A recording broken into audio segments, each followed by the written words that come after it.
Salut et bienvenue dans cette vidéo consacrée à la compréhension des cardinalités. Donc, d'abord, répondons à la question, qu'est-ce que les cardinalités?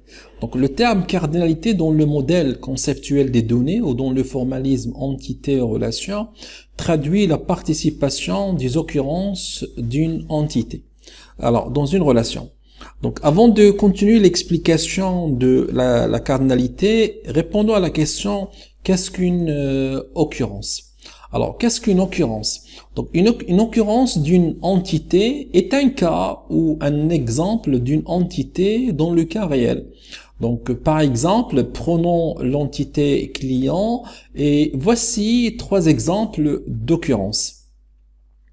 Alors, reprenons la définition et l'identification de la cardinalité.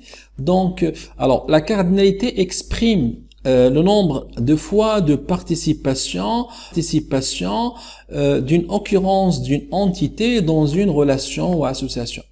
Donc, prenons l'exemple suivant. Alors, ici, il s'agit d'une modélisation, d'une passation de commande par un client. Donc, dans cet exemple, il faut identifier les cardinalités de l'entité client et les cardinalités de l'entité commande. Donc, pour rappel, les cardinalités s'expriment par deux valeurs. Donc, la cardinalité minimum et la cardinalité maximum. Alors, dans notre exemple, il faut poser la question, quelles sont les cardinalités minimales et la cardinalité maximale de l'entité client? Même question, quelles sont les cardinalités minimales et maximales de l'entité commande? Donc, pour répondre à cette question, c'est-à-dire l'identification des cardinalités, il faut utiliser les occurrences. Donc, d'abord, identifions les cardinalités de maximale de l'entité client. Alors, dans cet exemple, nous constatons que le client 025, donc c'est une occurrence. Donc, le client 025 a passé la commande 001, a passé la commande 002, a passé la commande 003. Donc, ici, un client qui est 025 a passé trois commandes.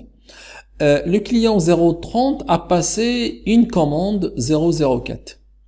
Alors, nous pouvons dire qu'un client passe au minimum, donc il peut passer une commande et il peut passer plusieurs commandes. Alors, pour la cardinalité minimale, on note 1 qui veut dire une commande et on note n pour la cardinalité maximale pour désigner plusieurs.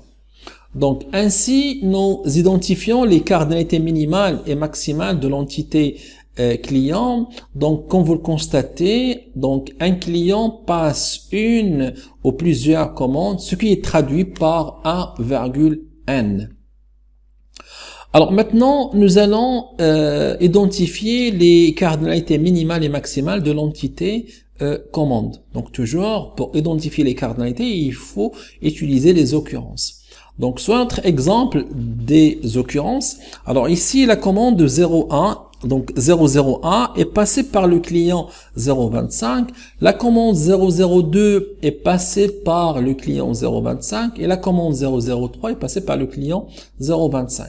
Donc, on constate ici que une commande est passée par un seul client ici. Alors, la commande 004 est passée par le client 030. Donc, ici, vous constatez que quelle que soit la commande, donc cette dernière est passée par un seul client.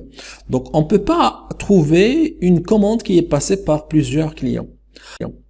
Alors, nous pouvons dire que une commande est passée au minimum donc par un seul client et au maximum est passée toujours par un seul client.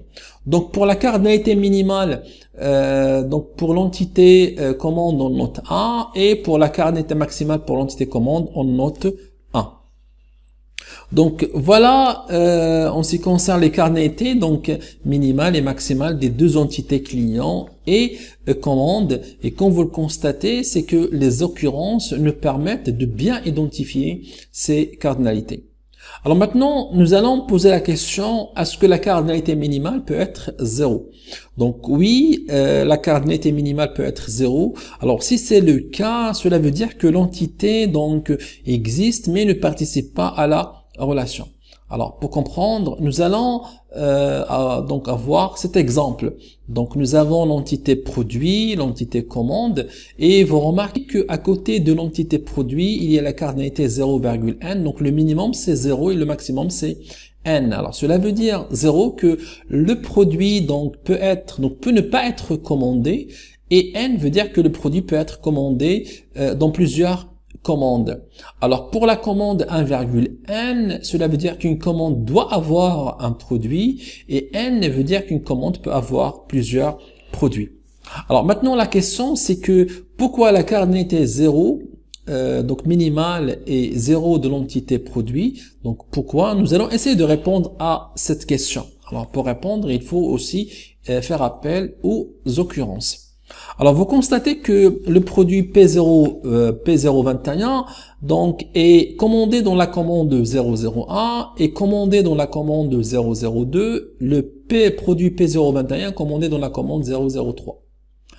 Alors, cela veut dire que le produit 021 peut être commandé ici dans 3 commandes. De façon générale, un produit peut être commandé plusieurs fois. Alors, on a ici un autre produit P022, donc qui n'appartient à une commande. Donc, cela veut dire que ce produit-là n'est pas encore commandé et c'est possible. Donc, ainsi, dans l'entité produit, la cardinalité donc minimale de l'entité produit est 0 et la cardinalité maximale est n. Alors, voilà, donc pour s'exercer, voilà un exercice. Donc je vais pas vous donner ici la solution. Je vais vous laisser un lien dans la partie description pour voir et consulter la correction. Donc, juste pour lire ce modèle conceptuel des données, donc un client peut avoir contient des produits, une facture donc est facturée pour un client, une facture est facturée pour une livraison, une facture donc peut avoir des paiements, et une facture peut être relancée. Donc, l'objectif de cet exercice-là, c'est quoi? C'est d'écrire les cardinalités. Et comme je viens de dire, donc vous trouvez la solution dans un lien que je vous laisse dans la partie description. Donc voilà, j'arrive à la fin de cette vidéo consacrée à la compréhension des cardinalités. Donc merci de l'avoir regardé. Si vous avez des questions ou des suggestions, n'hésitez pas à me laisser un commentaire, je le lirai et je répondrai. Merci encore une fois et je vous dis à bientôt.